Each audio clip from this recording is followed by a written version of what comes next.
औज़ बिल्लाहि मिनश्शैतानिर्रजीम बिस्मिल्लाहिर्रहमानिर्रहीम। अस्सलाम वालेकुम। कैसे हैं जी? उम्मीद करती हूँ खैरियत से होंगे। आज की वीडियो शुरू करने से पहले जिन्होंने अभी तक मेरे चैनल को सब्सक्राइब नहीं किया, सब्सक्राइब करें, लाइक करें और कमेंट में बताएं कि आपको ये वीडियो कैसी लगी है। एक रात फ़िरौन ने एक ख्वाब देखा कि शाम की तरफ से एक आग आई है और इस आग ने तमाम घरों को जला डाला है, जबकि बनी इसराइल वाले महफूज रहे हैं। दहशत के आलम में बेदार होकर फ़िरौन ने तमाम काहिनों और नजूमियों को जमा करके अपना ख्वाब बयान किया। नजूमियों ने इसे बताया कि बनी इसराइल में एक बच्चा पैदा होगा जो फ़िरौन की बादशाहियत को ख़त्म कर देगा। बनी इसराइल के यहाँ भी शुरू से ही ये बात मशहूर थी, लिहाजा इस ख्वाब के बाद वो मज़ीद फ़िक्रमंद हो गए और इसने हुक्म जारी कर दिया कि बनी इसराइल में पैदा होने वाले तमाम लड़के कत्ल कर दिए जाएं। इस हुक्म के मुताबिक फ़िरौन के हवारी और इसके सिपाहियों ने हर मुमकिन कदम उठाया ताकि कोई भी नौमौलूद लड़का जिंदा न बच पाए। ये लोग लड़कियों को कुछ भी नहीं कहते थे और जो लड़का पैदा होता था उसे कत्ल कर देते थे, लेकिन अल्लाह के फैसले अटल होते हैं। देखते ही देखते बनी इसराइल के हज़ारों नौमौलूद बच्चे ज़िबा कर दिए गए और इन दिनों हज़रत मूसा की वालदा अपने हमल के इब्तदाई दिनों में थी। अल्लाह ताला ने इनकी हिफाजत का सामान इस तरह फरमाया कि इनकी वालदा पर मामूल के मुताबिक हमल के आसार ज़ाहिर नहीं हुए, जिनसे आप फ़िरौन की छोड़ी हुई दाइयों की निगाह में ना आई। उन्होंने इस बात को छुपाए रखा यहाँ तक कि पैदाइश का वक्त भी करीब आ पहुँचा और उन्होंने बच्चों को जन्म दिया। इस बारे में सिवाय करीबी लोगों के कोई और नहीं जानता था। नजूमियों ने फ़िरौन को इतला दी कि बच्चा पैदा हो चुका है। इस इतला ने फ़िरौन को बदहवास कर दिया और इसके सिपाहियों ने घर घर तलाशी शुरू कर दी। हज़रत मूसा की वालदा सख्त परेशान थी। 3 महीने तक उन्होंने हज़रत मूसा को छुपा कर रखा, लेकिन ज़्यादा अरसे तक बच्चे को शाही जासूसों की नज़रों से छुपाना मुमकिन नहीं था। फिर भी वो अपनी पूरी कोशिश करती रही, यहाँ तक कि इनके पास अल्लाह का हुक्म आ गया और ये हुक्म अल्लाह ताला ने इनके दिल में डाला था। हज़रत मूसा की वालदा के दिल में ख्याल आया कि ताबूत की तरह एक संदूक बनाया जाए और इस बच्चे को इस संदूक में रख कर दरियाए नील के बहाव पर छोड़ दिया जाए। हज़रत मूसा की माँ ने अल्लाह के हुक्म से बच्चे को संदूक में रखा और दरिया में छोड़ दिया। साथ ही मूसा अलैहिस्सलाम की बहन से कहा, तुम इसके पीछे पीछे चलती जाओ। लिहाजा वो दरियाए नील की मौजों में चले और इनकी बहन किनारे किनारे चलती रही।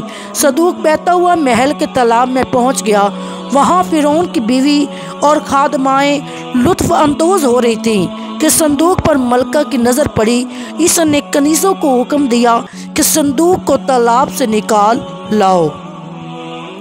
जब संदूक खोला गया तो मलका ने देखा वहाँ फ़िरौन की बीवी और खादमाएं सारी मौजूद थीं। जब इन्होंने संदूक खोला और इसमें देखा एक हसीन और तंदुरुस्त बच्चा आराम से लेटा हुआ था, मलका बहुत खुश हुई। इसकी आंखों में ममता उतर आई। शफ़क़त और मोहब्बत से बच्चे को गोद में ले लिया। मलका ने सोचा इस बच्चे को बेटा बनाकर पालना चाहिए।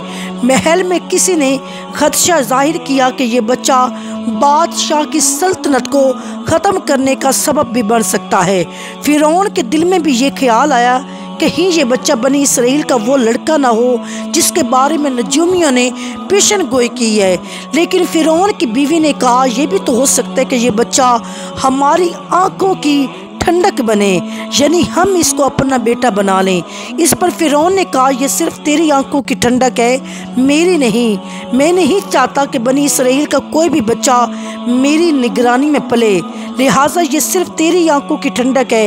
हज़रत इब्न अब्बास फरमाते हैं, अगर फ़िरौन ये बात कह देता कि ये मेरी भी आंखों की ठंडक है तो अल्लाह ताला इसे भी हिदायत दे देता।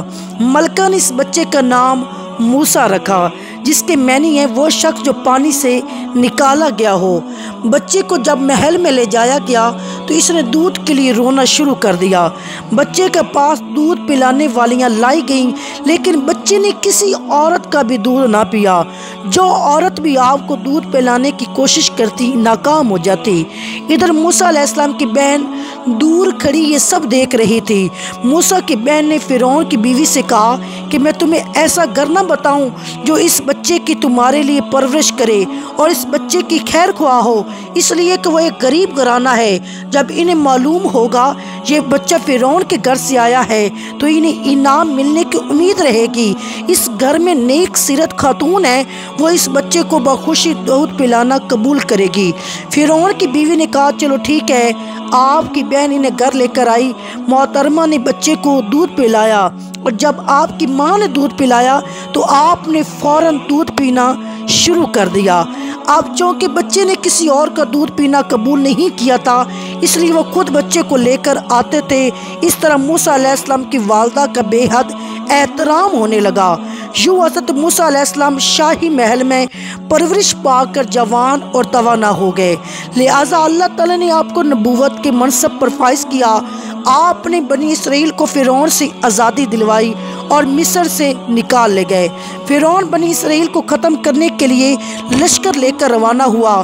जब बनी इसराइल बहरे अहमर में के करीब पहुँचे तो अल्लाह ताला ने इनके लिए दरिया के बीच रास्ता खोल दिया।